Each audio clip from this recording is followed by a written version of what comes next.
As I step out of my boyfriend's car on a chilly Saturday night in October, I'm unaware of the watery journey that's launched inside my body.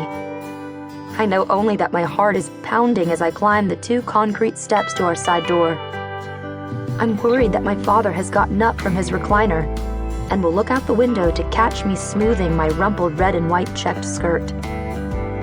My parents always wait up for me, but my mother is more than likely in the basement doing laundry or sewing, less able to monitor my comings and goings. There's music on the radio, the hum of the dryer, and the churning of the washing machine to distract her. She's a night person and comes alive after dinner. She could be singing along to a country song or an old jazz standard, engrossed in some project with its pieces laid out on the antique oak table. My little brothers, Mike and Pat, and I are still waiting for her to sew us the funny egg-shaped stuffed creatures called gonks. She's promised me the one with the beetle haircut, but the fabric is still in a bag somewhere, and it's hard to say what new project has captured her attention now. It's my father who rests himself from his evening doze, pries his eyelids open, and watches for headlights coming up our driveway. He comes home tired every evening. He owns a car dealership and never seems to sell enough cars so we can breathe easy. The nights I linger too long in my boyfriend's car, my father shuffles to the kitchen and flicks the light over the back door off and on.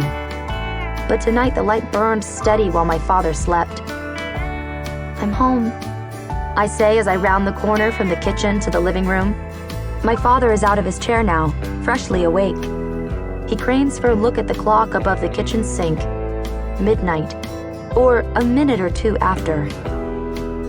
Early to bed, early to rise, he says. This is his little joke. It's hours past what he considers an early bedtime. Good night, Dad, I say. Don't let the bedbugs bite, he says, shambling off to find my mother. When I'm in my bedroom at the top of the stairs, I don't let myself think of what went on in the back seat of the car that my boyfriend borrowed from his father. Undressing, protected by the darkness, I slide my long flannel nightgown over my head and slip into the smooth sheets that feel so different from the rough grip of my boyfriend's hands. I lie in the dark and pray. Somewhere in the cupboard underneath my desk, there is a box where I keep the white prayer book for my first communion, 2 rosaries, and a stack of holy cards. The holy cards were given out as prizes by the nuns in grade school. On the one of the Annunciation that I got for winning a spelling bee in the 2nd grade, the angel Gabriel is on his knees. He looks off balance, as if he's stumbled or fallen, and the Virgin Mary has her arms out as if she's pushing him away. I push away the things I am thinking and sleep. When morning comes, I go to church. Church is part of our family routine, although my parents never go with us.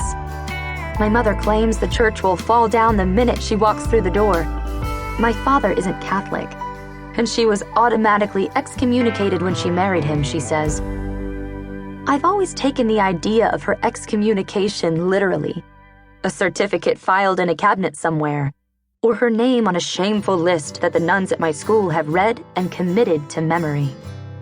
Mike and Pat and my married sister Van and I are all baptized Catholics. My brothers attend the Catholic grade school, while I'm a senior at the Catholic high school. It's not as if there's much of a choice. There's no public school in our town of 3,000.